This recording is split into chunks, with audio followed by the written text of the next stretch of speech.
नमस्कार. आपण पाहत आहात एक्सक्लुझिव्ह न्यूज 24 आणि मी आहेत बालाजी जगतकर, ब्युरो चीफ. आजची धक्कादायक बातमी बीड जिल्ह्यातील नेकनूर पोलीस ठाण्याशी संबंधित आहे. शेतकऱ्याच्या मुलाचे कॅरेक्टर खराब करण्याची भाषा केल्याचा आरोप असलेल्या एका पोलीस बळवंत अंमलदाराला तब्बल 10,000 रुपयांची लाच स्वीकारताना लाचलुचपत प्रतिबंधक विभागाने एसीबी रंगेहात पकडल्याची माहिती समोर आली आहे. मिळालेल्या माहितीनुसार संबंधित बळवंत अंमलदारावर एका प्रकरणात मदत करण्याच्या मोबदल्यात लाचेची मागणी केल्याचा आरोप होता. तक्रारदाराने याबाबत एसीबीकडे तक्रार केल्यानंतर सापळा रचण्यात आला आणि 10,000 रुपयांची लाच स्वीकारताना अंमलदाराला पकडण्यात आले. या घटनेनंतर परिसरात मोठी चर्चा सुरू झाली असून काही दिवसांपूर्वी शेतकऱ्याच्या कुटुंबाबाबत अवमानकारक वक्तव्य केल्याचे आरोप ज्यांच्यावर होते त्यांच्यावरच आता भ्रष्टाचाराचे गंभीर आरोप सिद्ध होत असल्याचे बोलले जात आहे.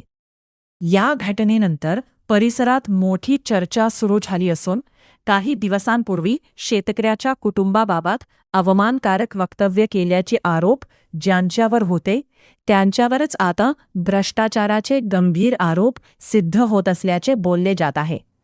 या प्रकरणामुळे एक प्रश्न उपस्थित होत आहे, कॅरेक्टर खराब नेमकं कोणाचा? सामान्य नागरिकांवर बोट दाखवणाऱ्या अधिकाऱ्यांवरच जर लाचखोरीचे आरोप होत असतील तर पोलीस प्रशासनाच्या प्रतिमेला धक्का बसता असल्याची प्रतिक्रिया नागरिकांकडून व्यक्त केली जात आहे. दरम्यान एसीबीकडून पुढील तपास सुरू असून संबंधित अंमलदाराविरोधात कायदेशीर कारवाईची प्रक्रिया सुरू करण्यात आली आहे. या प्रकरणात आणखी काही धक्कादायक माहिती समोर येते का, याकडे सर्वांचे लक्ष लागले आहे. अधिक माहितीसाठी पाहत रहा एक्सक्लुझिव्ह न्यूज 24. नीट बोला. कॅरेक्टर खराब करून दाखवून भेटेल. मी तुला काय म्हणतो, 7-12 दाखव मी म्हणतो. तुम्हाला काय बोललो? तुझी आहे का जमीन आहे? हो, माझं जमीन आहे का? इथं आम्ही काम करलो, कुठं करलो? घे गावावर पैसे काम करले, ह्याची शूटिंग घ्यायची. ठीक आहे, मग घ्या घ्या घ्या. माझी झालं नाही बघू जरा.